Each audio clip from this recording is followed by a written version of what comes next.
भक्त बंधुओं, कहा गया है कि भगवान शिव की पावन कथा को जो भक्त श्रद्धा और विश्वास के साथ सुनता है, उसके औलाद के सारे कष्ट दूर होते हैं। घर में शांति, सुख और अपार धन की कृपा बनी रहती है।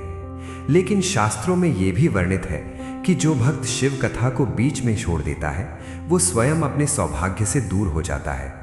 इसलिए भक्ति और एकाग्र मन से माया जाल से थोड़ा समय निकालकर आज इस दिव्य शिव कथा को अंत तक अवश्य सुने और भगवान भोलेनाथ की असीम कृपा प्राप्त करें।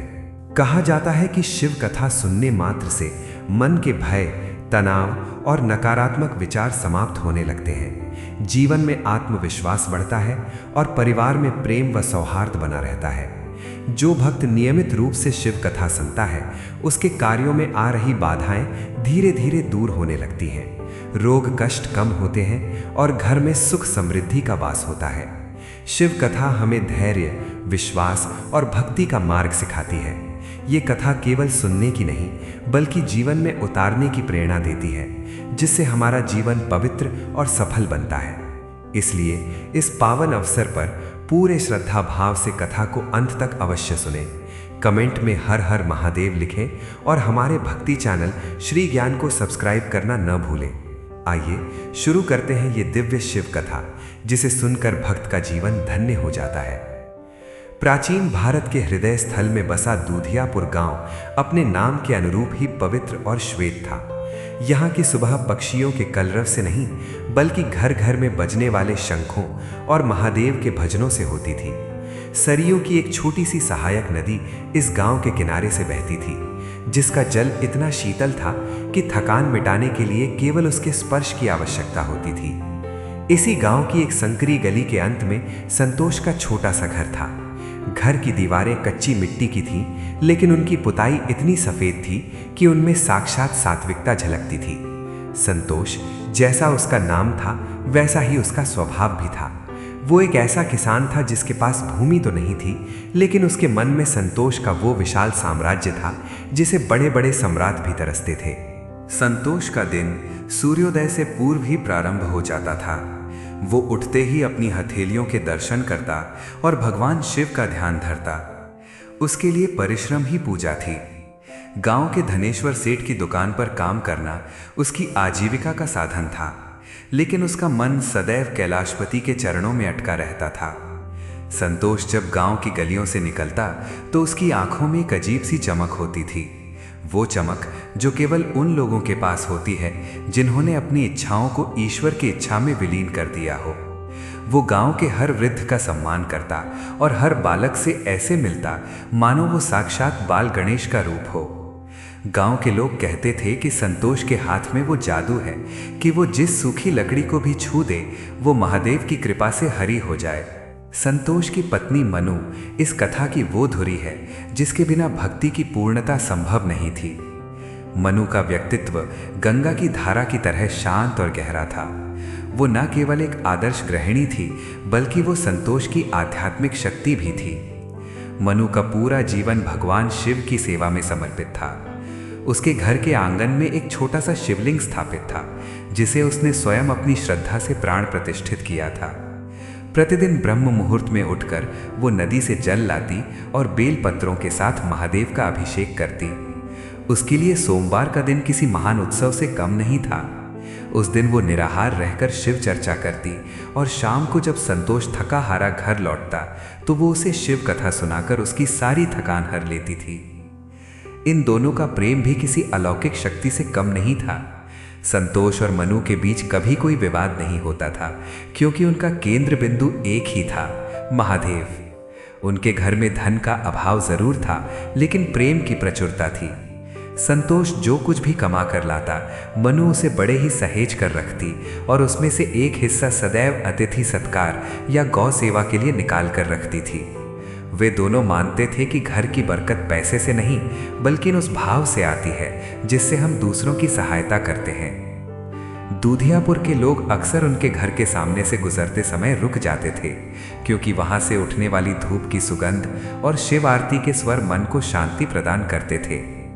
धनेश्वर सेठ की दुकान पर काम करते समय भी संतोष का मन ओम नमः शिवाय के जाप में लगा रहता था।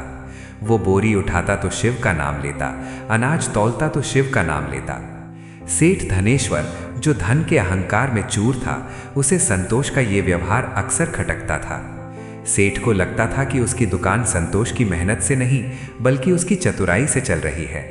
वो अक्सर संतोष को टोकता कि अरे ओ संतोष, काम पर ध्यान दे, ये राम राम और शिव शिव करने से पेट नहीं भरता। संतोष बस मुस्कुरा देता और कहता, सेठ जी, पेट तो वही भरता है जिसने इसे बनाया है, हम तो बस माध्यम हैं। संतोष का ये उत्तर सेठ के अहंकार को और अधिक चोट पहुंचाता था, लेकिन संतोष की ईमानदारी और मेहनत के कारण वो उसे कुछ कह नहीं पाता था। दूधियापुर के मंदिर में जब संध्या आरती होती थी तो पूरा गांव वहां एकत्र होता था।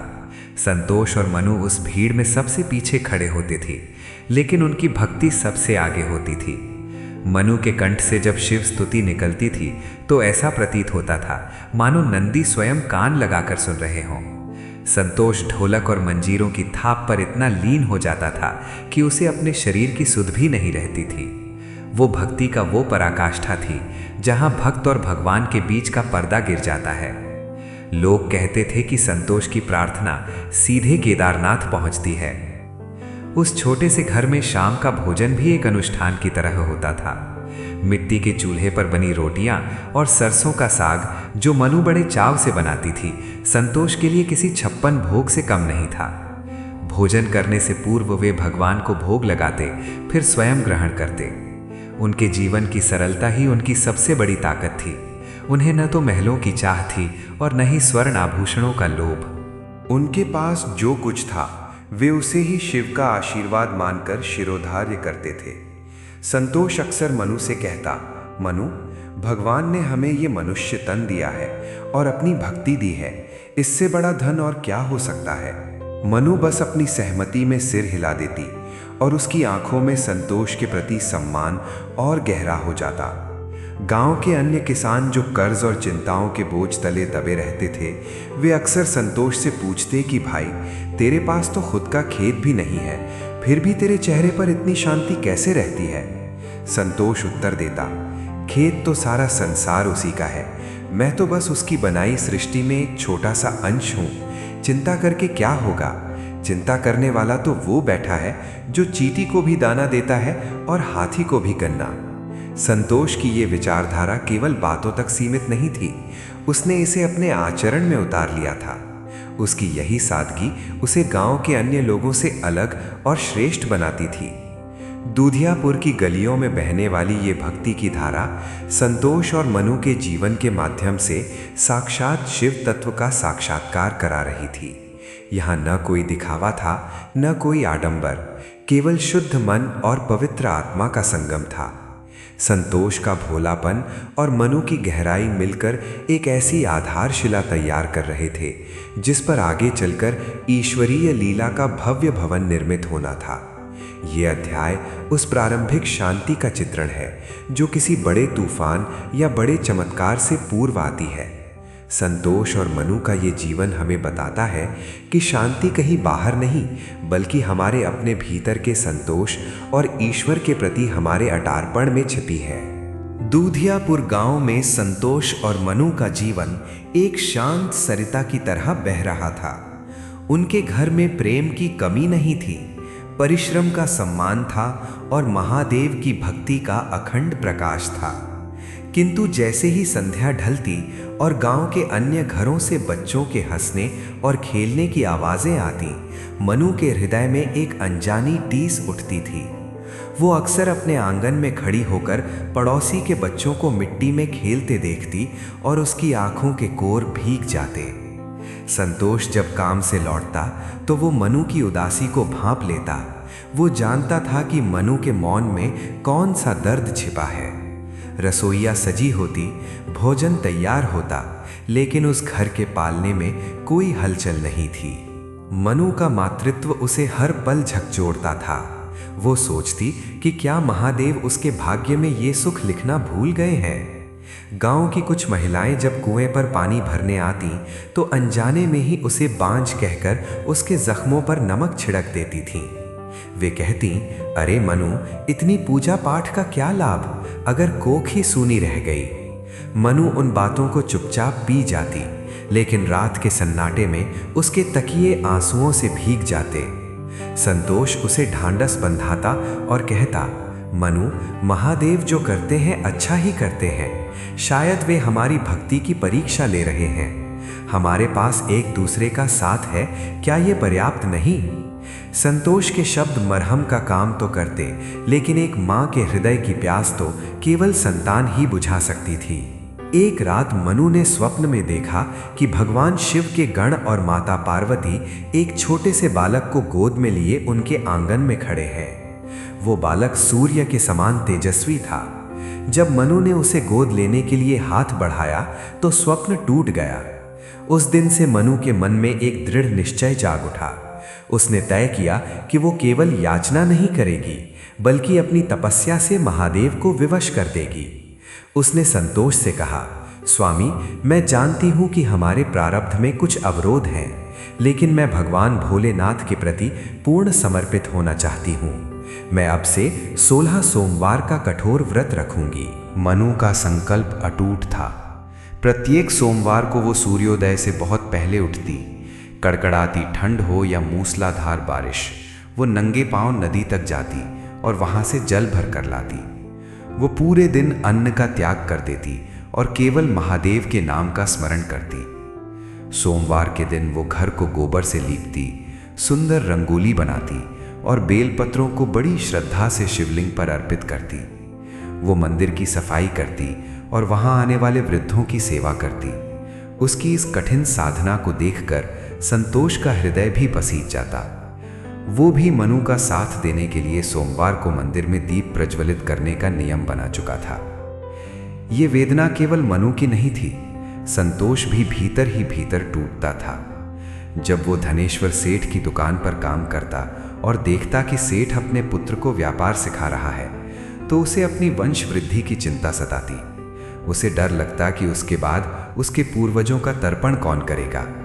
लेकिन वो अपनी पीड़ा मनु को नहीं दिखाता था, क्योंकि वो जानता था कि यदि वो कमजोर पड़ा तो मनु पूरी तरह टूट जाएगी। उसने सारी चिंताएं महादेव के चरणों में अर्पित कर दी थी। वो अक्सर मंदिर के एकांत में जाकर रोता और कहता, हे विश्वनाथ, हमें धन दौलत नहीं चाहिए, हमें तो बस वो सुख चाहिए जिसे पाकर एक साधारण मनुष्य धन्य हो जाता है। मनु की भक्ति अब गांव में चर्चा का विषय बन गई थी। उसके व्रत की कठोरता ऐसी थी कि वो जल भी केवल शाम को महादेव की आरती के बाद ही ग्रहण करती थी। वो उपवास के दौरान भी घर के सारे काम उतनी ही ऊर्जा से करती थी। उसके चेहरे पर एक अलौकिक तेज आने लगा था।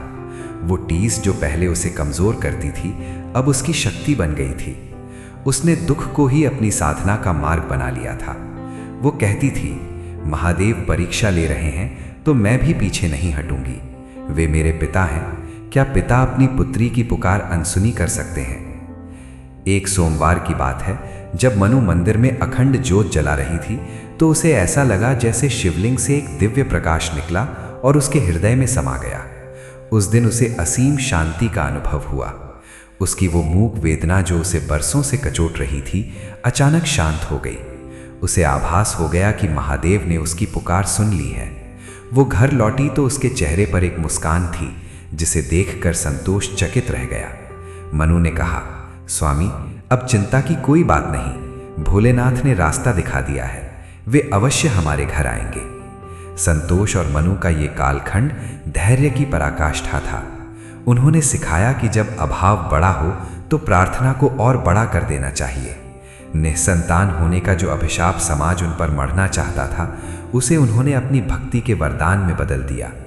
रघुकुल की मर्यादा की तरह इस छोटे से घर में भी अब उस ईश्वरीय अंश के आगमन की तैयारी चल रही थी। मूक वेदना अब मधुर प्रतीक्षा में बदल चुकी थी। दूधियापुर का वो छोटा सा घर अब एक तपोवन बन गया था, जहां केवल महादेव के प्रति अटूट विश्वास की गूंज सुनाई देती थी। दूधियापुर गांव में धनेश्वर सेठ का नाम उसकी धन दौलत के कारण जितना प्रसिद्ध था, उससे कहीं अधिक वो अपने कठोर स्वभाव और अहंकार के लिए जाना जाता था। सेठ की अनाज की बड़ी दुकान गांव के मुख्य चौराहे पर थी, जहां से पूरे गांव का व्यापार नियंत्रित होता था।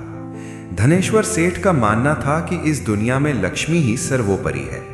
और जिसके पास पैसा है वही भाग्य विधाता है। वो अक्सर अपने मुनीमों और नौकरों के साथ तुच्छ व्यवहार करता था। संतोष, जो उसकी दुकान पर पिछले कई वर्षों से काम कर रहा था, सेठ के स्वभाव से भली भांति परिचित था। फिर भी वो अपनी सादगी और कर्तव्य निष्ठा के कारण चुपचाप सब सह लेता था। संतोष का काम दुकान पर आने वाले अनाज की बोरियों को व्यवस्थित करना, तौलना और हिसाब रखना था।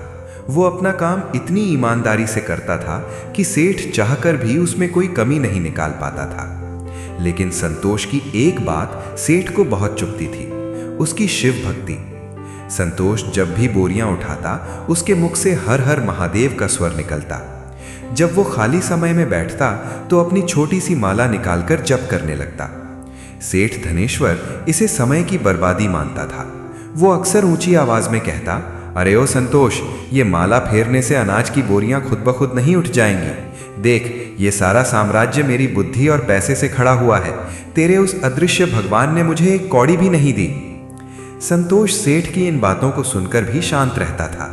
वो जानता था कि तर्क करने से अहंकार और बढ़ता है। वो बस मृदु स्वर में उत्तर देता, सेठ जी, आप जो ये अन्न का व्यापार कर रहे हैं, वो अन्न भी उसी महादेव की कृपा से धरती फाड़ कर निकलता है।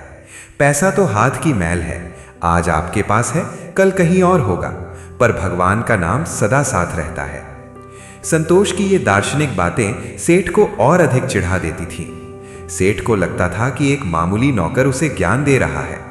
वो संतोष पर काम का बोझ और बढ़ा देता, उसे देर तक रुकने के लिए मजबूर करता। लेकिन संतोष के माथे पर कभी शिकन नहीं आती थी। उसका धैर्य हिमालय की तरह अडिग था। एक समय की बात है, गांव में अकाल जैसी स्थिति बन गई थी। बारिश कम हुई थी और अनाज के दाम आसमान छू रहे थे। धनेश्वर सेठ ने इस आपदा को अवसर मान लिया और अनाज का स्टॉक जमा करना शुरू कर दिया ताकि ऊंचे दामों पर बेच सके।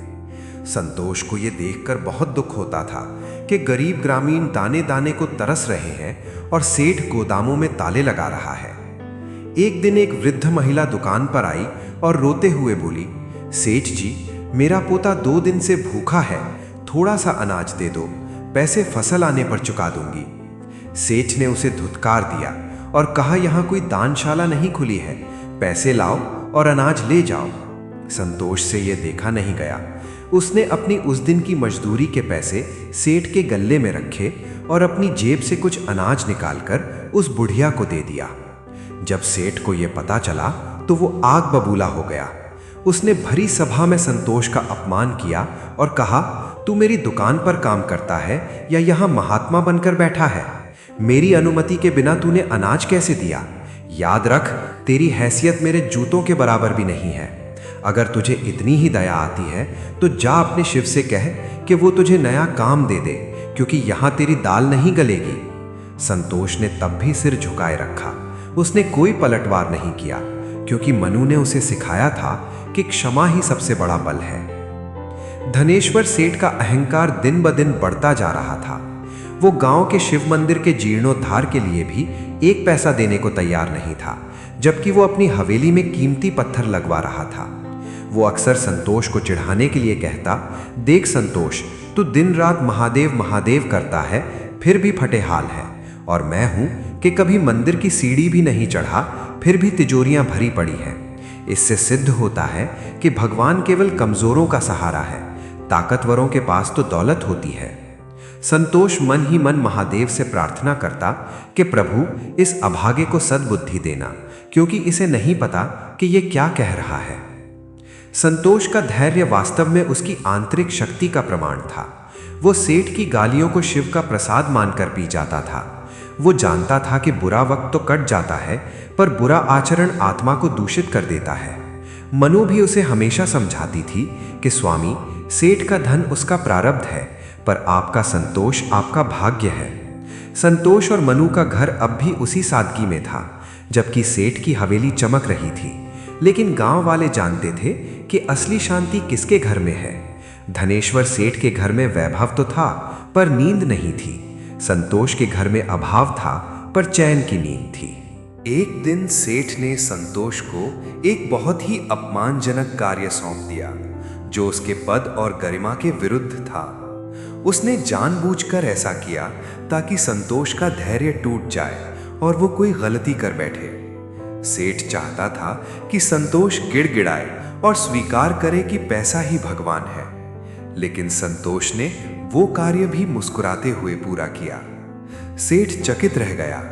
उसे समझ नहीं आ रहा था कि इस आदमी के पास ऐसा कौन सा धन है जो इसे कभी दुखी नहीं होने देता। वो धन था राम नाम और शिव विश्वास का धन, जिसकी चोरी कोई चोर नहीं कर सकता और जिसकी कीमत कोई सेठ नहीं लगा सकता। संतोष का ये धैर्य ही उसकी सबसे बड़ी तपस्या बन गया था।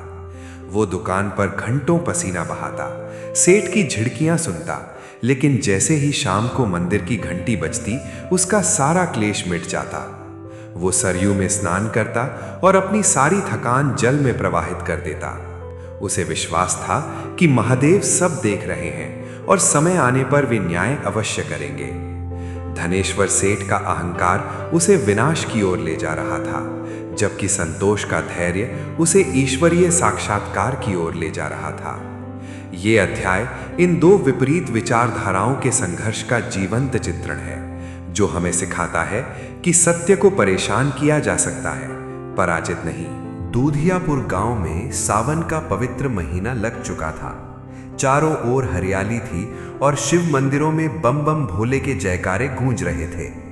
संतोष और मनु के लिए यह महीना किसी पर्व से कम नहीं था। मनु का सोमवार का व्रत और भी कठोर हो गया था। एक विशेष सोमवार के दिन संतोष सुबह जल्दी उठकर सरयू स्नान के बाद मंदिर गया। उस दिन मंदिर में भगवान शिव का भव्य श्रृंगार हुआ था और आरती के स्वर इतने मधुर थे कि संतोष अपनी सुध बुध खोकर वहीं बैठ गया। वो महादेव की छवि में ऐसा लीन हुआ कि उसे समय का आभास ही नहीं रहा। जब आरती समाप्त हुई और उसे होश आया तो सूर्य सिर पर चढ़ चुका था।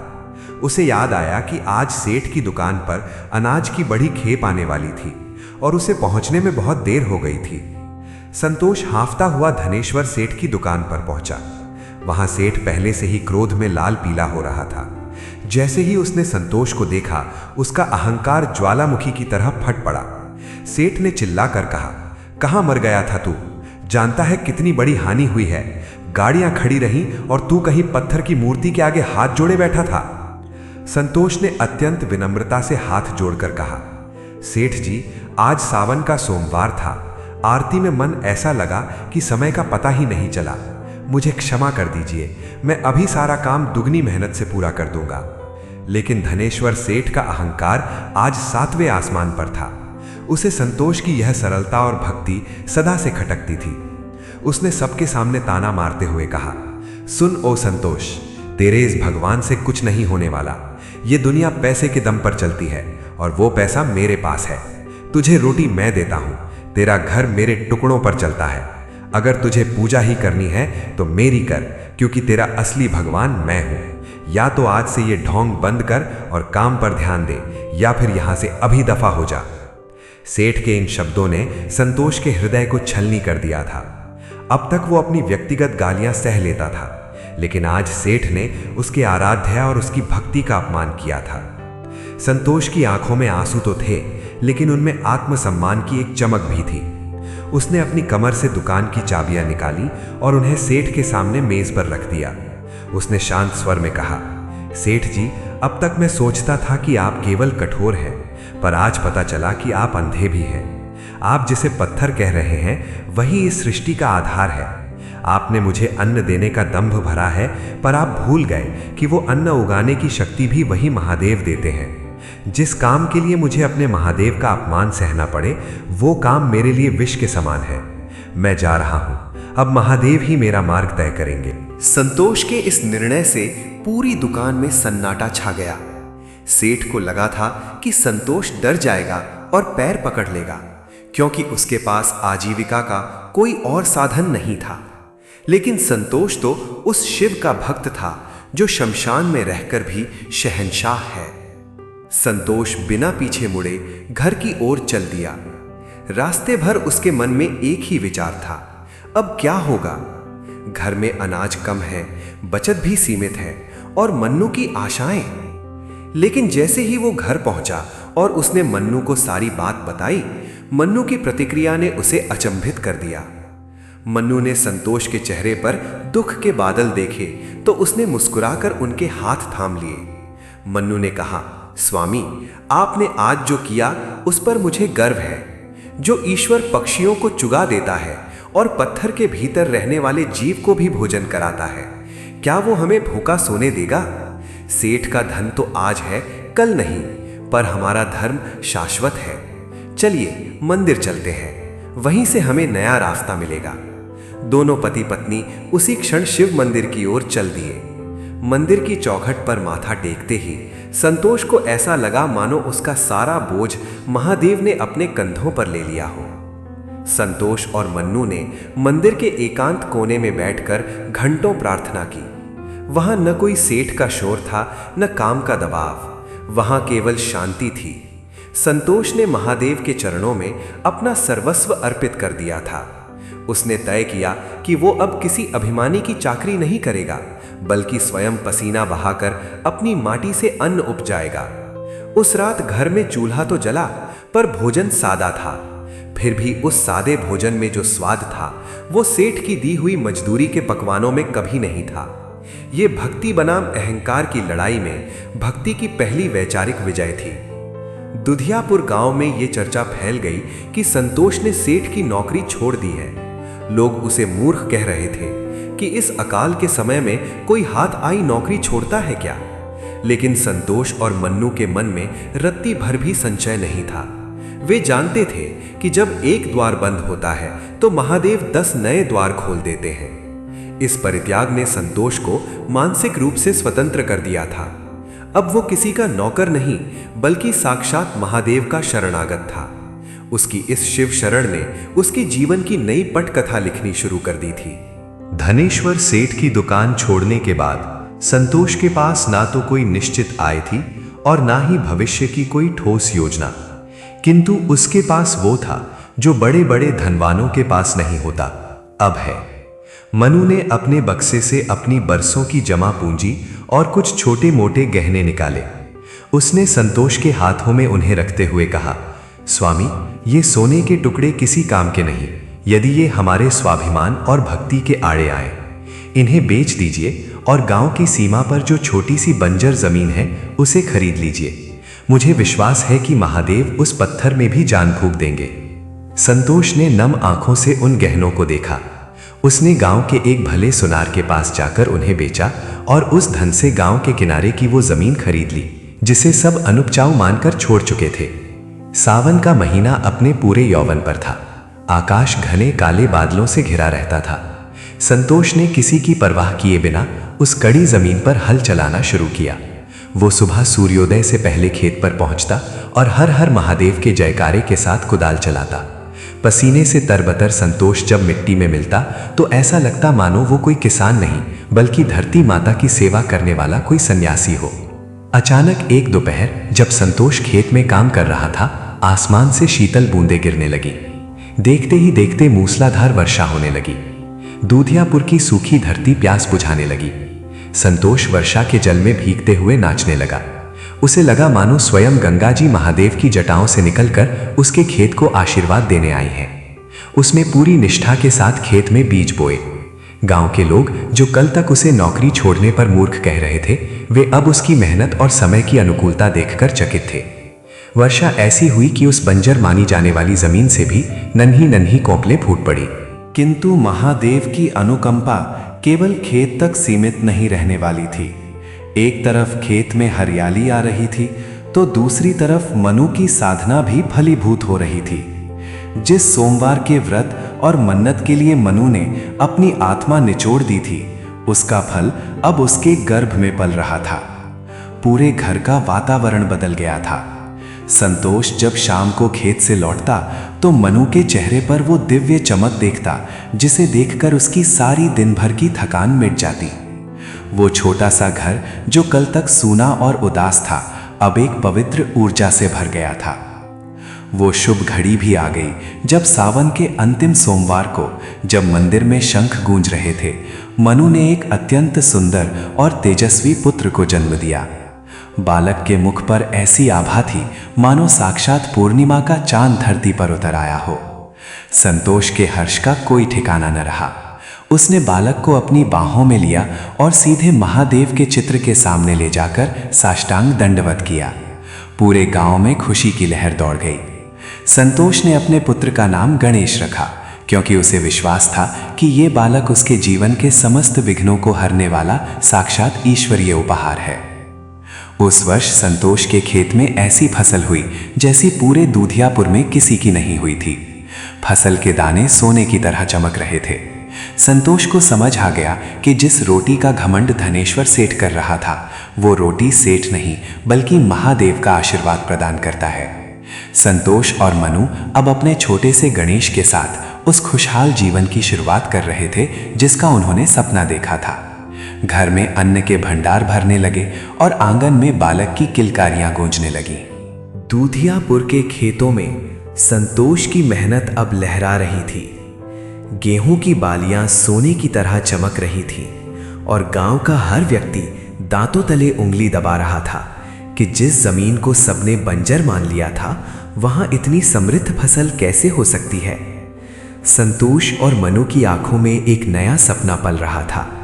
वे सोच रहे थे कि इस बार फसल बेचकर वे गणेश के लिए नए वस्त्र लाएंगे, घर की कच्ची छत को पक्का करेंगे और मंदिर में एक विशाल भंडारा करेंगे। संतोष हर सुबह खेत पर जाता और अपनी फसल को ऐसे निहारता जैसे कोई पिता अपनी संतान को देखता है। उसे विश्वास था कि अगले 2-3 दिनों में कटाई शुरू हो जाएगी, किंतु नियति के गर्भ में कुछ और ही छिपा था। कहते हैं कि महादेव जब बड़ा वरदान देने वाले होते हैं तो वे भक्त की पात्रता को अंतिम सीमा तक परखते हैं। एक शाम अचानक आकाश का रंग नीला से गहरा काला पड़ गया। पक्षी अपने घोंसलों की ओर चीखते हुए भागने लगे और हवाओं में एक अनजानी सी कड़वाहट और ठंडक घुल गई। संतोष ने आसमान की ओर देखा और उसका माथा ठनका। उसने जल्दी जल्दी फसलों को सहेजने की कोशिश की, लेकिन प्रकृति का वेग मानवीय शक्ति से कहीं अधिक था। आधी रात होते होते दूधियापुर में वो भयंकर तूफान आया जिसकी कल्पना किसी ने नहीं की थी। बादलों की गर्जना ऐसी थी मानो साक्षात प्रलय के नगाड़े बज रहे हों। मूसलाधार बारिश के साथ बड़े बड़े ओले गिरने लगे। संतोष घर से बाहर निकलकर अपने खेत की ओर भागना चाहता था, लेकिन मनु ने उसका हाथ पकड़ लिया। बाहर मौत का तांडव नाच रहा था। संतोष खिड़की से देख रहा था कि उसकी महीनों की मेहनत, उसका पसीना और उसके परिवार का भविष्य उस मिट्टी में मिल रहा था। हर गिरता हुआ ओला संतोष के हृदय पर चोट कर रहा था।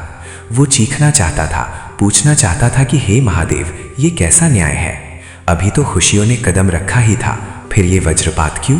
पूरी रात तूफान का कहर जारी रहा। सुबह जब सूरज निकला तो उसकी किरणें किसी उत्सव के लिए नहीं बल्कि तबाही के मंजर को दिखाने के लिए थीं। संतोष पागलों की तरह खेत की ओर दौड़ा। वहां का दृश्य देखकर उसका कलेजा मुंह को आ गया। जो खेत कल तक मुस्कुरा रहा था, आज वहां केवल कीचड़ और टूटी हुई बालियां बिखरी पड़ी थीं। पूरी फसल नष्ट हो चुकी थी। एक दाना भी ऐसा नहीं बचा था जिसे बेचा जा सके या खाया जा सके। संतोष वहीं घुटनों के बल बैठ गया और फूट फूट कर रोने लगा।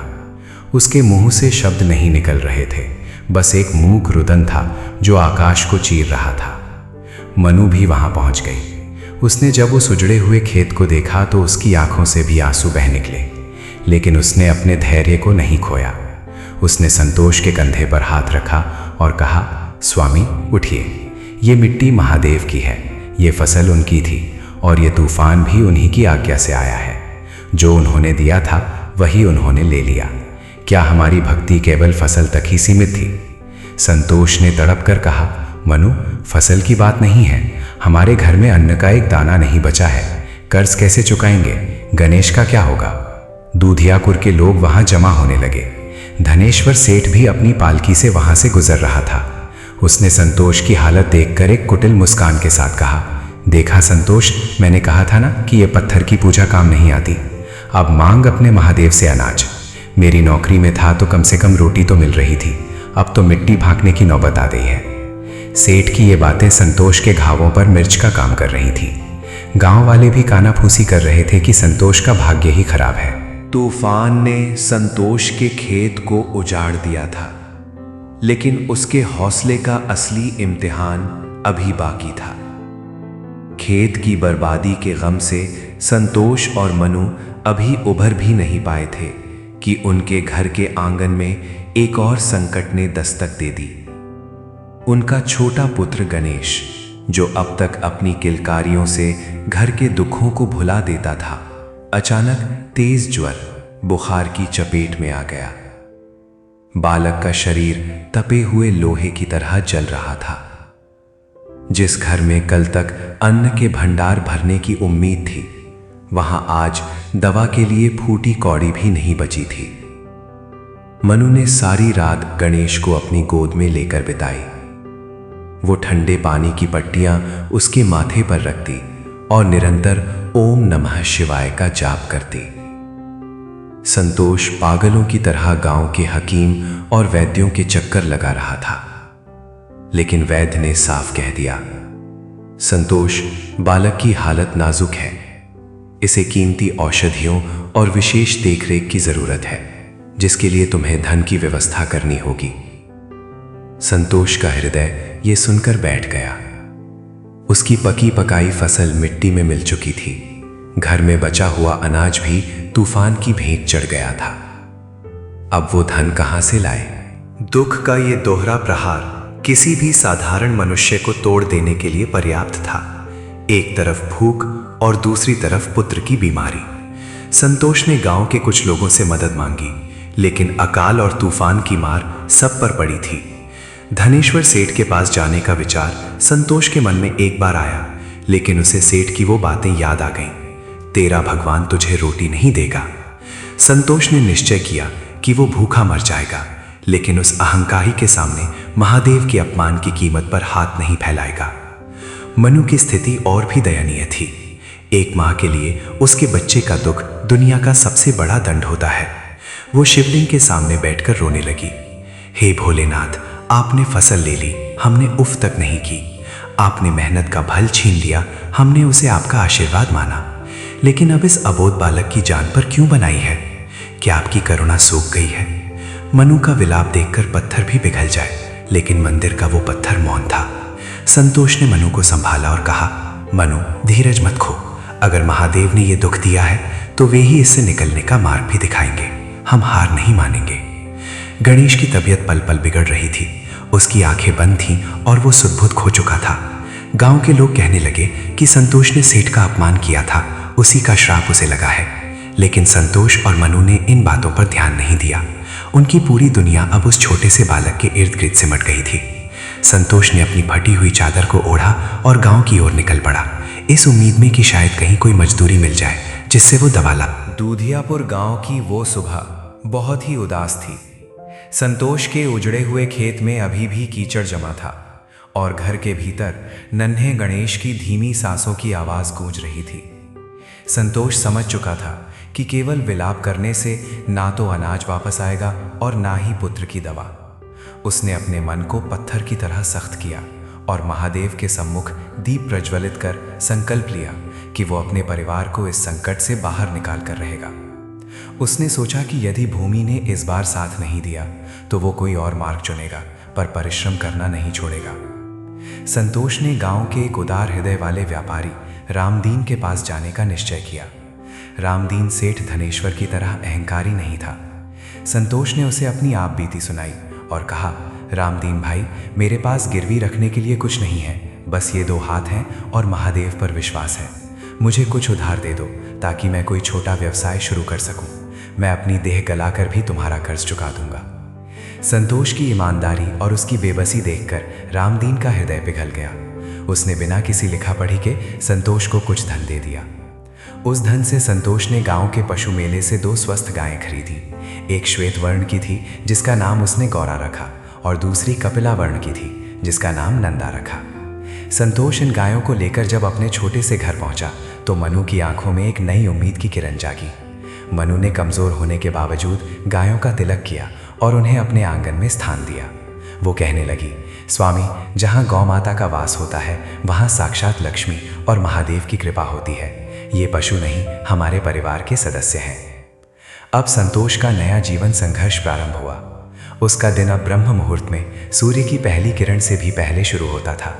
वो उठकर पहले गौशाला की सफाई करता, गायों को नहलाता और उन्हें ताज़ी घास चराने के लिए गांव के चरागाह में ले जाता। संतोष के पास अब खेत नहीं था, लेकिन वो दूसरों के खेतों की मेड़ों से घास काटता और अपनी गायों के लिए उत्तम आहार जुटाता।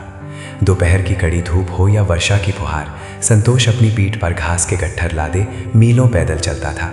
उसका शरीर थक कर चूर हो जाता था, लेकिन जैसे ही वो घर लौटकर गणेश का चेहरा देखता, उसकी थकान कपूर की तरह उड़। दुधारू गायों की सेवा का फल भी जल्दी ही दिखने लगा।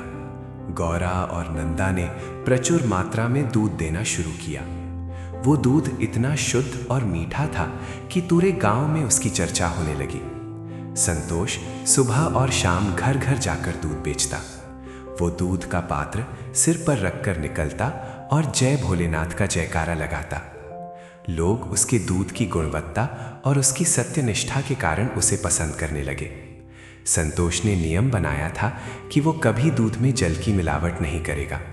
वो कहता था, महादेव देख रहे हैं, छल से कमाया गया धन कभी सुख नहीं देता। किंतु ये संघर्ष इतना सरल भी नहीं था। धनेश्वर सेठ, जो संतोष की बर्बादी पर खुश था, अब उसकी इस नई शुरुआत से जलने लगा था। उसने गांव के कुछ ग्वालों को भड़काना शुरू किया कि संतोष उनका व्यापार छीन रहा है। कई बार संतोष को दूध बेचने के रास्ते में रोका गया, उसे अपशब्द कहे गए, लेकिन संतोष ने अपना धैर्य नहीं खोया। वो मानता था कि अपमान सहना भी एक तपस्या है। वो चुपचाप अपना सिर झुकाकर निकल जाता। उसका ध्यान केवल अपनी गौ सेवा और अपने पुत्र की चिकित्सा पर था। मनु घर पर रहकर बीमार गणेश की देखभाल करती और साथ ही गायों के लिए सानी पानी तैयार करती। वो गायों के गोबर से उपले बनाती और उन्हें सुखाकर ईंधन का प्रबंध करती। वो गायों को सहलाते हुए उनके कानों में शिव नाम सुनाती। धीरे धीरे एक अद्भुत चमत्कार होने लगा। गायों के दूध के प्रभाव से और मनु की निरंतर सेवा से गणेश की स्थिति में सुधार आने लगा।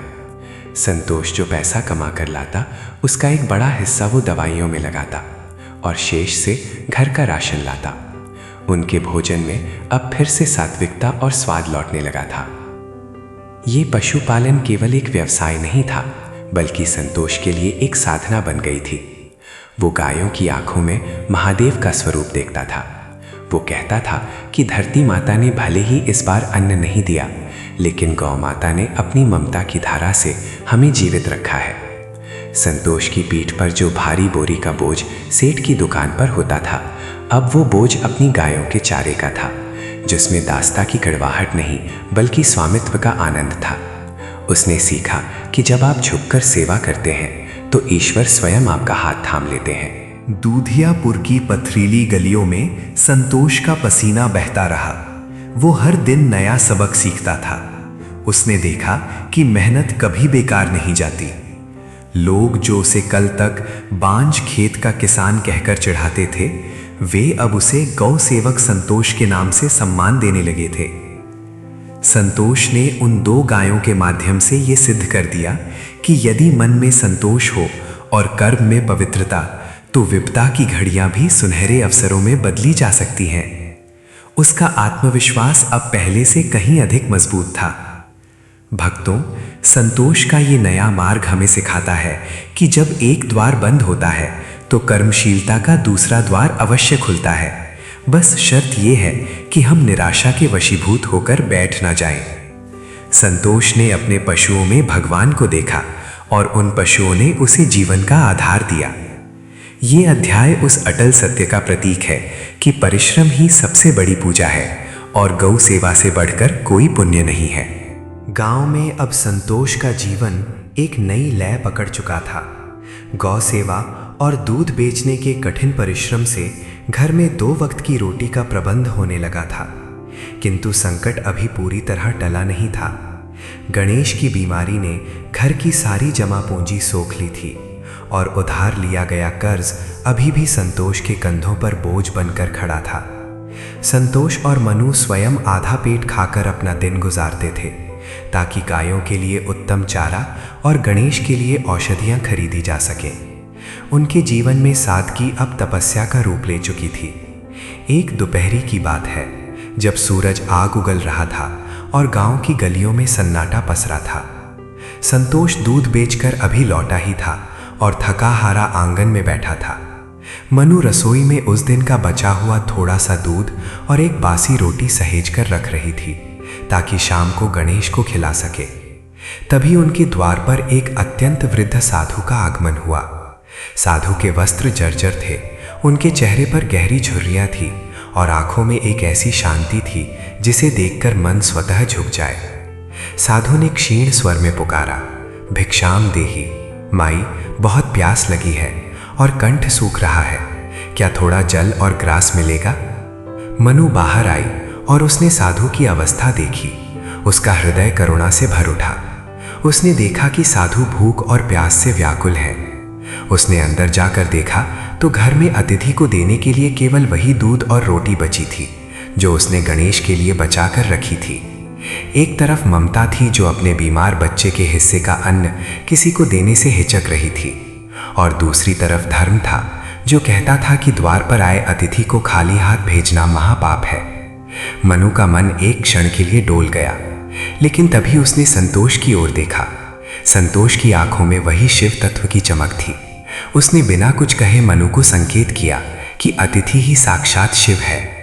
मनु ने बिना किसी संकोच के वो सारा दूध एक मिट्टी के पात्र में निकाला और वो रोटी लेकर साधु के चरणों में बैठ गई।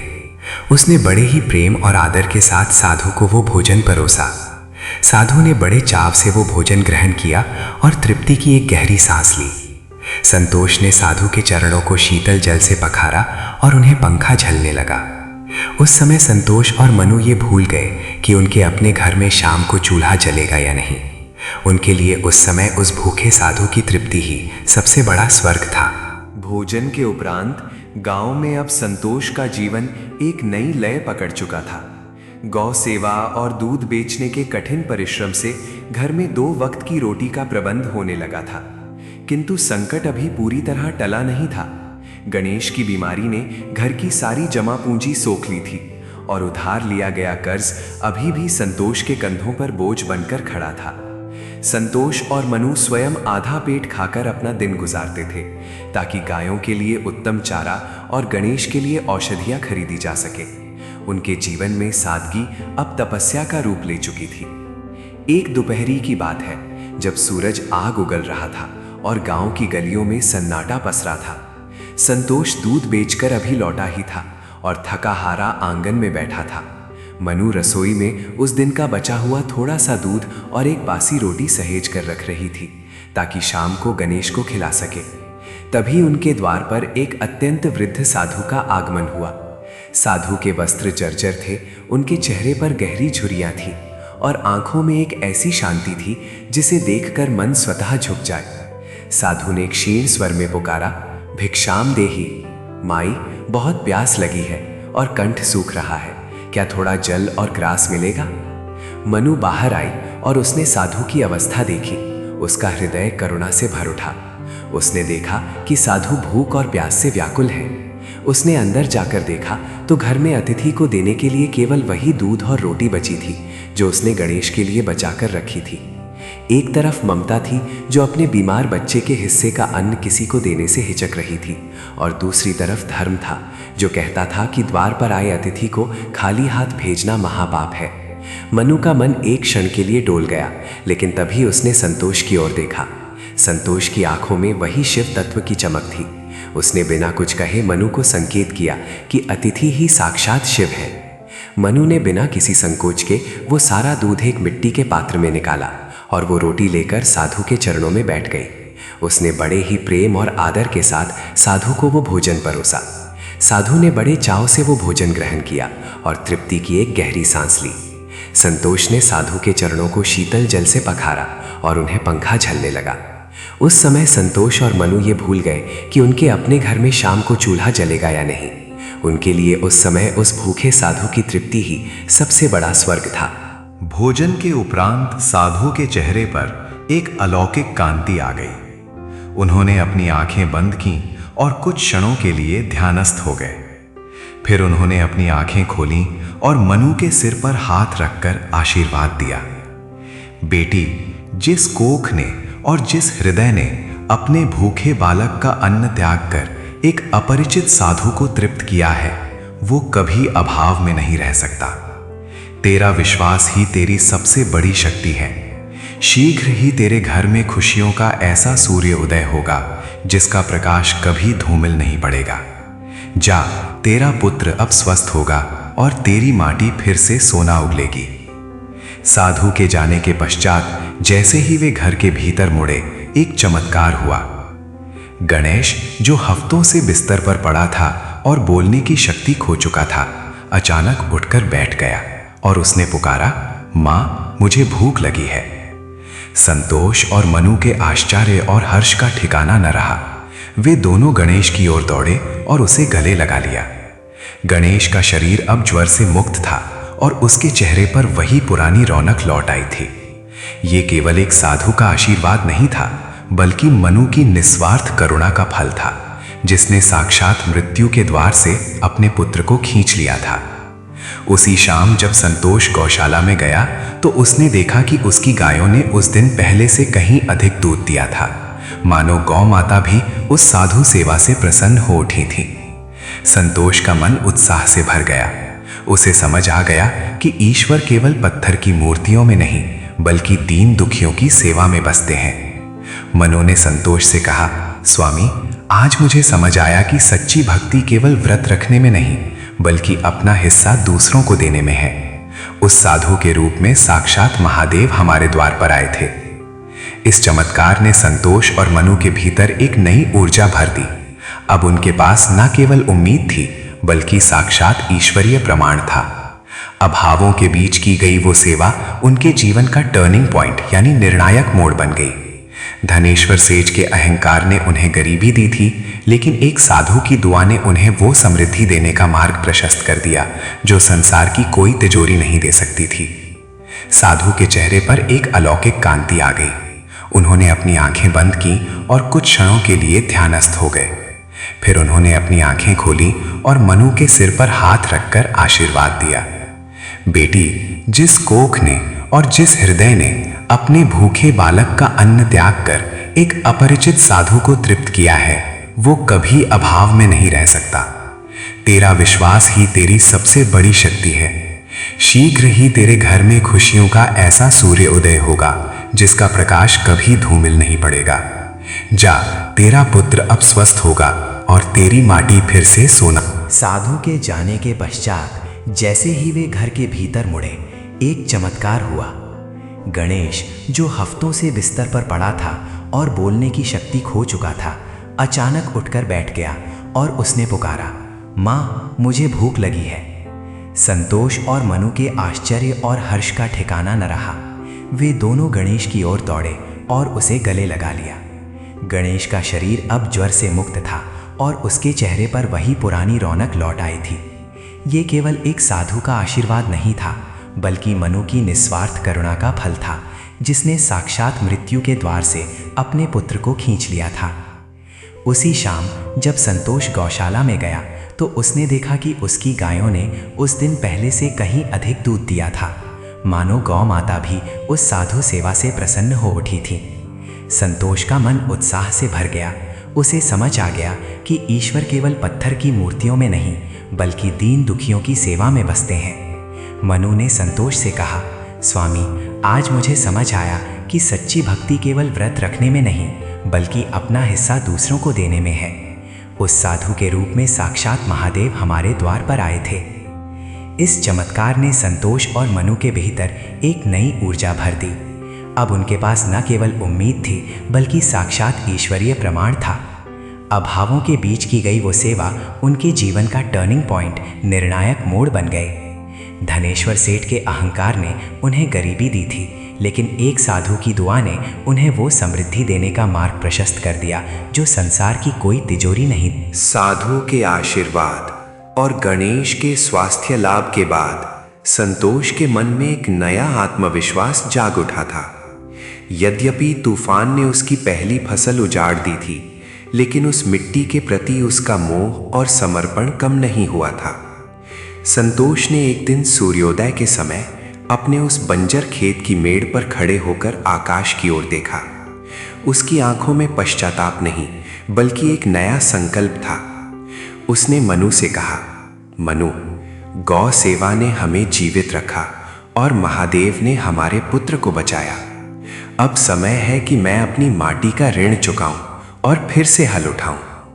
संतोष ने अपनी दूध की बिक्री से जो थोड़ी बहुत बचत की थी, उसे लेकर वो फिर से बीज खरीदने बाजार गया। इस बार उसके पास अनुभव की शक्ति थी। उसने गेहूं की उस किस्म का चुनाव किया जो विपरीत मौसम में भी टिकी रहे। जब वो खेत में हल चलाने पहुंचा तो गांव के कुछ लोगों ने उसे फिर से चेतावनी दी, अरे संतोष, पिछला घाटा भूल गए क्या? फिर से उसी मिट्टी में अपना पसीना क्यों बहा रहे हो? संतोष ने मुस्कुराकर उत्तर दिया, भाइयों, किसान का धर्म मिट्टी से हारना नहीं, बल्कि उसे उपजाऊ बनाना है। इस बार मेरे साथ महादेव का आशीर्वाद और साधु की दुआ है। संतोष का परिश्रम इस बार पहले से भी कहीं अधिक कठोर था।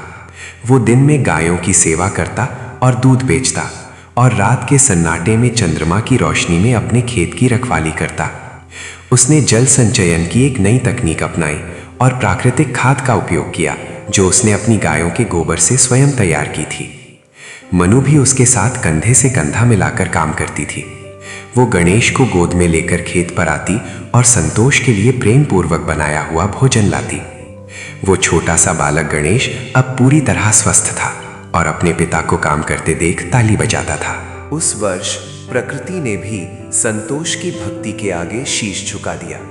ना तो कोई बेमौसम तूफान आया और ना ही ओलावृष्टि हुई। समय पर वर्षा हुई और समय पर ही धूप खिली। देखते ही देखते संतोष का वो खेत जिसे लोग बेकार समझते थे, वो लहलहाती हरी चादर से ढंक गया। फसल इतनी सघन और पुष्ट थी कि ऐसा लगता था मानो धरती माता ने स्वयं अपने हाथों से एक एक दाने को संवारा हो। जब फसल पककर तैयार हुई तो गेहूं की बालियां हवा में झूमकर संतोष के परिश्रम की गवाही देने लगी। कटाई का दिन किसी महाउत्सव से कम नहीं था। संतोष और मनु ने मिलकर पहली फसल का एक हिस्सा महादेव के मंदिर में अर्पित किया।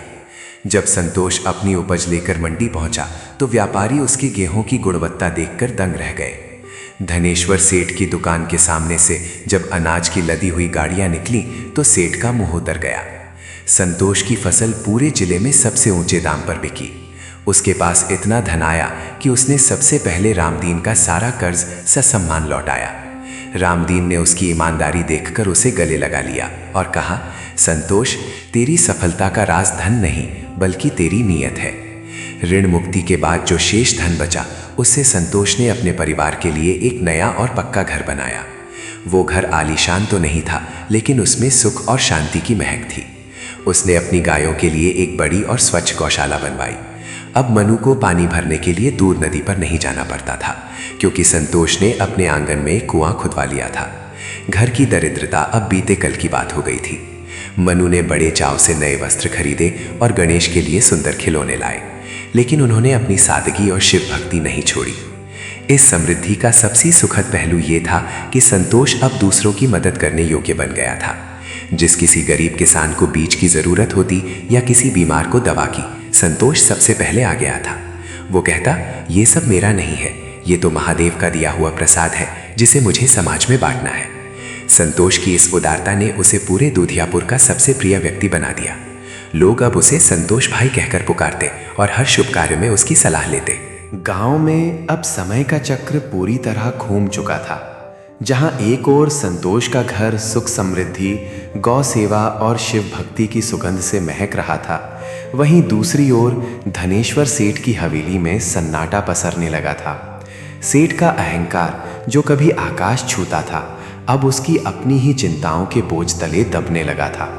सेठ ने देखा कि जिस संतोष को उसने जूते के बराबर कहा था, आज पूरा गांव उसकी पूजा करता है। सेठ का व्यापार गिरने लगा था। उसके अपने मुनीम उसे धोखा देने लगे थे, और सबसे बड़ी बात यह थी कि सेठ के घर में धन तो था, पर शांति और संतोष का वास नहीं था। एक ढलती हुई शाम जब सूर्य की अंतिम किरणें सरयू के जल को स्वर्णमयी बना रही थीं, धनेश्वर सेठ अपनी हवेली के झरोखे से संतोष के घर की ओर देख रहा था। उसने देखा कि संतोष अपने आंगन में लगे शिवलिंग पर जल चढ़ा रहा है, मनु आरती का थाल सजा रही है और नन्हा गणेश अपनी तोतली आवाज में शिव शिव पुकार रहा है। उस दृश्य में एक ऐसी पवित्रता और सुख था जिसे सेठ अपनी 7 पीढ़ियों की दौलत से भी नहीं खरीद सका था। सेठ को अचानक अपनी वे सारी कड़वी बातें याद आने लगी जो उसने संतोष से कही थीं। उसे याद आया कि कैसे उसने महादेव का अपमान किया था और धन को ही सब कुछ माना था। सेठ का हृदय आत्मग्लानि से भर उठा। उसे लगा कि उसकी सारी बीमारियां, उसकी व्यापारिक हानियां और उसके मन की अशांति उसी अपराध का फल है जो उसने एक सच्चे भक्त का अपमान करके किया था। वो अब और सहन नहीं कर पाया। उसने अपनी रेशमी चादर उठाई और नंगे पांव ही संतोष के घर की ओर चल दिया। गांव के लोग चकित रह गए कि अहंकारी धनेश्वर सेठ आज संतोष के घर की ओर इतनी व्याकुलता से क्यों जा रहा है। जब सेठ संतोष के आंगन में पहुंचा तो संतोष आरती समाप्त कर रहा था।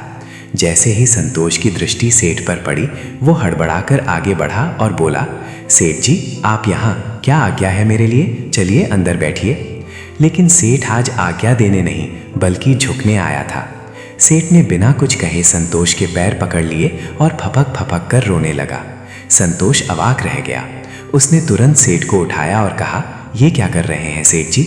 आप तो मेरे मालिक रहे हैं। धनेश्वर सेठ ने कांपते स्वर में कहा, नहीं संतोष, मालिक मैं नहीं, मालिक तो वो महादेव हैं जिनके चरणों में तू हमेशा से था।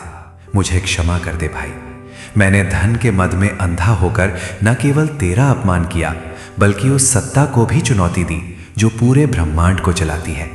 मैंने कहा था कि पत्थर से कुछ नहीं होता, लेकिन आज देख रहा हूं कि उस पत्थर की भक्ति ने तुझे वो सब दे दिया जो मेरी स्वर्ण मुद्राएं मुझे नहीं दे सकी।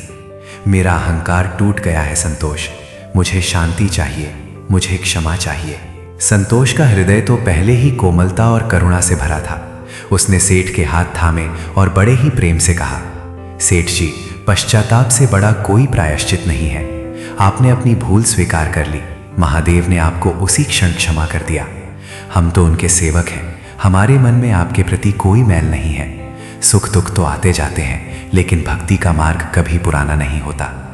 मनु भी वहां आ गई और उसने सेठ को जल अर्पित किया। सेठ ने उस छोटे से घर की सादगी और प्रेम को देखकर अनुभव किया कि असली लक्ष्मी वहां नहीं जहां सोना बरसता है, बल्कि वहां है जहां संतोष वास करता है। धनेश्वर सेठ ने उसी दिन संकल्प लिया कि वो अपनी संपत्ति का एक बड़ा हिस्सा गांव के कल्याण, मंदिर के जीर्णोद्धार और गौ सेवा के लिए दान कर देगा। उसने संतोष से अनुरोध किया कि वो मंदिर के ट्रस्ट का मुख्य संरक्षक बने। संतोष ने विनम्रता से स्वीकार किया, लेकिन एक शर्त पर कि वो अपनी गौ सेवा और खेती कभी नहीं छोड़ेगा। अब दूधियापुर गांव में एक नया युग प्रारंभ हुआ। सेठ और किसान के बीच का भेद मिट गया। मंदिर में होने वाली अखंड रामायण और शिव पुराण की कथाओं में सेठ सबसे आगे बैठकर संतोष के साथ झूमता था। कथा का ये मंगलकारी समापन हमें उस शाश्वत सत्य की ओर ले जाता है कि भक्ति ही जीवन का अंतिम लक्ष्य है। संतोष और मनु का जीवन हमें सिखाता है कि विपरीत परिस्थितियां केवल हमारी आस्था को परखने का एक माध्यम होती हैं। यदि हम तूफान में नहीं डगमगाते तो ईश्वर स्वयं हमें किनारे तक ले जाते हैं। संतोष ने अपमान सहा, फसल की बर्बादी सही, पुत्र की बीमारी सही, लेकिन उसने कभी अपना संतोष और शिव नहीं छोड़ा। आज भी दूधियापुर की हवाओं में संतोष और मनु की कहानी गूंजती है। वो छोटा सा घर अब एक विशाल आश्रम बन चुका है, जहां हर भूखे को अन्न और हर दुखी को सांत्वना मिलती है। गणेश बड़ा होकर एक विद्वान और धर्मनिष्ठ युवक बना, जिसने अपने माता पिता के संस्कारों को और आगे बढ़ाया। धनेश्वर सेठ का हृदय परिवर्तन इस बात का प्रमाण है कि प्रेम और क्षमा से किसी भी शत्रु को जीत। भक्त बंधुओं, संतोष और मनु की इस संपूर्ण जीवन यात्रा का मनन करने के पश्चात जो जीवन दर्शन हमारे सामने उभर कर आता है, वो किसी महान उपनिषद के सार से कम नहीं है। इस कथा की सबसे बड़ी और प्राथमिक सीख ये है कि संतोष केवल एक नाम नहीं, बल्कि मनुष्य के भीतर की वो स्थिति है जो उसे बाहरी परिस्थितियों का दास बनने से रोकती है। आज के भौतिकवादी युग में, जहां मनुष्य अधिक से अधिक धन और सुविधाओं की अंधी दौड़ में अपनी मानसिक शांति खो चुका है, वहां संतोष का चरित्र हमें यह सिखाता है कि सुख वस्तुओं में नहीं बल्कि हमारे दृष्टिकोण में छिपा है। संतोष ने जब धनेश्वर सेठ की दुकान पर अपमान सहा तो उसने प्रतिशोध की ज्वाला नहीं जलाई, बल्कि अपने आत्मसम्मान को महादेव के चरणों में समर्पित कर दिया। ये हमें सिखाता है कि जब संसार आपका तिरस्कार करे तब स्वयं को सिद्ध करने के बजाय ईश्वर की शरण में जाना अधिक श्रेयस्कर है। अक्सर हम सोचते हैं कि भक्ति का अर्थ केवल मंदिर जाना या माला फेरना है, लेकिन मनु के चरित्र से हमें ये सीख मिलती है कि भक्ति का वास्तविक अर्थ है अटूट विश्वास और असीम धैर्य। मनु ने निसंतान होने का जो मूक दर्द सहा और जिस निष्ठा से सोमवार के व्रत किए, वो ये दर्शाता है कि ईश्वर हमारी पुकार सुनते अवश्य हैं, पर वे पहले हमारी पात्रता की परीक्षा लेते हैं। इस कथा का वो मोड़ जहाँ सावन की फसल तूफान में नष्ट हो जाती है, हमें जीवन के एक बहुत बड़े कड़वे सत्य से परिचित कराता है, प्रारब्ध और पुरुषार्थ का द्वंद्व। कई बार हम पूरी ईमानदारी से मेहनत करते हैं, हमारा उद्देश्य भी पवित्र होता है, फिर भी परिणाम हमारे पक्ष में नहीं आता। ऐसे समय में साधारण मनुष्य टूट जाता है और ईश्वर को कोसने लगता है। किंतु संतोष और मनु का व्यवहार हमें सिखाता है कि विपरीत परिस्थितियां हमारे विनाश के लिए नहीं, बल्कि हमारे आंतरिक शुद्धिकरण के लिए आती हैं। फसल का नष्ट होना और फिर गणेश का बीमार पड़ना, ये दुखों का दोहरा प्रहार वास्तव में ये परखने के लिए था कि क्या इनकी भक्ति केवल सुख के सौदे तक सीमित है। कथा हमें करुणा और दान के उस गुप्त विज्ञान को भी समझाती है जो आधुनिक गणित की समझ से परे है। जब मनु के घर में स्वयं के खाने के लिए दाना नहीं था और उसने अपने बीमार पुत्र के हिस्से का दूध एक अज्ञात साधु को दे दिया, तो वो केवल एक दान नहीं था, बल्कि वो ब्रह्मांड की सर्वोच्च शक्ति को दी गई एक चुनौती थी कि एक माँ की करुणा उसके स्वयं के दुखों से बड़ी है। यही वो क्षण था जहाँ से उनके भाग्य का उदय हुआ। ये सीख अत्यंत गहरी है कि जब हम अपने अभावों को भूलकर दूसरों के दुखों को प्राथमिकता देते हैं, तो ईश्वर स्वयं हमारे दुखों का भार उठा लेते हैं। साधु का आशीर्वाद तो मात्र एक माध्यम था, वास्तव में मनु के उस निस्वार्थ भाव ने ही महादेव को विवश कर दिया कि वे उनके जीवन का अंधकार दूर करें। ये हमें सिखाता है कि संचय से अधिक शक्ति त्याग में होती है। एक और महत्वपूर्ण सीख जो हमें इस कथा के माध्यम से मिलती है, वो है अहंकार का पतन और पश्चाताप की महिमा। धनेश्वर सेठ का चरित्र उन लोगों का प्रतिनिधित्व करता है जो मानते हैं कि धन ही संसार की एकमात्र शक्ति है। सेठ का ये मानना कि वो दूसरों को रोटी देता है, उसके पतन का मूल कारण बना। ये कथा स्पष्ट करती है कि अहंकार मनुष्य को अंधा बना देता है और वो उस ईश्वरीय सत्ता को भूल जाता है जो राजा और रंक दोनों को समान रूप से जीवन देती है। लेकिन कथा का अंत सेठ के विनाश से नहीं, बल्कि उसके हृदय परिवर्तन से होता है। ये एक अत्यंत सकारात्मक सीख है कि ईश्वर किसी से घृणा नहीं करते, वे केवल मनुष्य के अहंकार को तोड़ते हैं ताकि वो सत्य का दर्शन कर सके। सेठ का पश्चाताप और संतोष का उसे सहज भाव से क्षमा कर देना ये दर्शाता है कि एक सच्चा भक्त कभी द्वेष नहीं पालता। क्षमा करना कायरता नहीं, बल्कि उस ऊंची चेतना का प्रमाण है जहां स्व और पर का भेद समाप्त हो जाता है। परिश्रम के महत्व को भी इस कथा में बड़े ही सुंदर ढंग से पिरोया गया है। संतोष ने केवल हाथ पर हाथ रखकर महादेव का नाम नहीं जपा, बल्कि उसने बंजर जमीन पर हल चलाया, गायों की सेवा की और पसीना बहाया। ये कर्म योग की वो सीख है जो गीता का सार है। भगवान कृष्ण कहते हैं कि कर्म करो, फल की चिंता मत करो। संतोष ने यही किया। उसने अपनी गायों को केवल पशु नहीं माना, बल्कि उनमें ईश्वर का रूप देखा। गौ सेवा से मिली समृद्धि ये सिद्ध करती है कि प्रकृति और जीव जंतुओं के साथ सामंजस्य बिठाकर किया गया आजीविका का प्रयास कभी विफल नहीं होता। आज के युवाओं के लिए ये एक बड़ी सीख है कि कोई भी काम छोटा नहीं होता यदि उसे ईमानदारी और ईश्वर के प्रति समर्पण। अंततः ये पूरी कथा विश्वास की विजय गाथा है। ये हमें सिखाता है कि जीवन में कितनी भी अंधेरी रात क्यों ना आए, यदि आपके पास राम नाम या शिव नाम का दीपक है तो आप रास्ता नहीं भटकेंगे। सुख और दुख जीवन के दो किनारे हैं और इनके बीच जो नाव हमें पार लगाती है वो है हमारी आस्था। संतोष और मनु का जीवन हमें प्रेरणा देता है कि हम अपने जीवन में आए धनेश्वर सेठों, अहंकारी परिस्थितियों से न डरें और अपने गणेश, अपनी आशाओं और भविष्य को बचाने के लिए सदैव सेवा और त्याग का मार्ग चुनें। सच्ची समृद्धि तिजोरियों में नहीं बल्कि तृप्त आत्मा और शांत मन में वास करती है।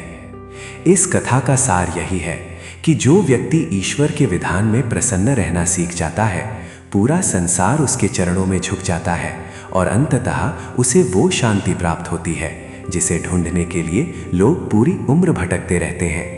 यही सच्ची भक्ति है, यही सच्चा पुरुषार्थ है और यही इस कथा की अमर सीख है। भक्त बंधुओं, आज आपने जिस श्रद्धा, विश्वास और भक्ति भाव से इस दिव्य कथा को अंत तक सुना है, वो स्वयं आपके जीवन में एक नया प्रकाश लेकर आने वाला है। शास्त्रों में कहा गया है कि भगवान की कथा केवल शब्द नहीं होती, वो ईश्वर का साक्षात स्वरूप होती है।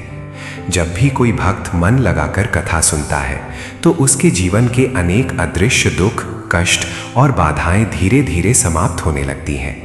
आपके घर में सुख, शांति और समृद्धि का वास होने लगता है और नकारात्मक ऊर्जा दूर भाग जाती है।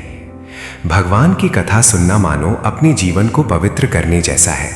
ये कथा आपके मन को शुद्ध करती है, विचारों को सकारात्मक बनाती है और आपके जीवन में नई उम्मीद जगाती है। जो व्यक्ति नियमित रूप से ऐसी कथाएं सुनता है, उसके जीवन में आने वाली कठिनाइयां सरल हो जाती हैं, परिवार में प्रेम बढ़ता है, आपसी मतभेद समाप्त होते हैं और घर का वातावरण सुखद बन जाता है। कहा जाता है कि कथा सुनने से मनुष्य के पाप नष्ट होते हैं और उसे पुण्य की प्राप्ति होती है।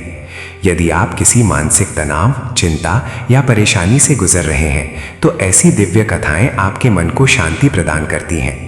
भगवान का स्मरण और उनकी महिमा का श्रवण आपके आत्मविश्वास को बढ़ाता है और जीवन में आगे बढ़ने की शक्ति देता है।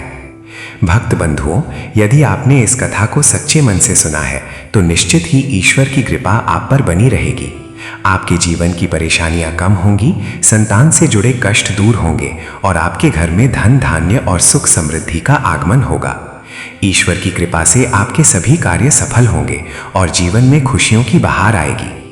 आप सभी से निवेदन है कि इस कथा को अपने परिवार, मित्रों और प्रियजनों के साथ अवश्य साझा करें ताकि वे भी इस दिव्य कथा का लाभ प्राप्त कर सकें।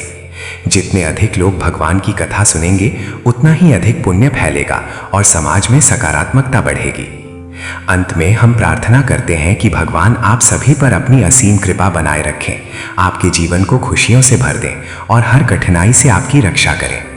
यदि आपको ये कथा पसंद आई हो तो हमारे चैनल श्री ज्ञान को अवश्य सब्सक्राइब करें, वीडियो को लाइक करें और बेल आइकन दबाना ना भूलें ताकि आने वाली हर नई दिव्य कथा और भक्ति वीडियो आप तक सबसे पहले पहुंच सके। हर हर महादेव।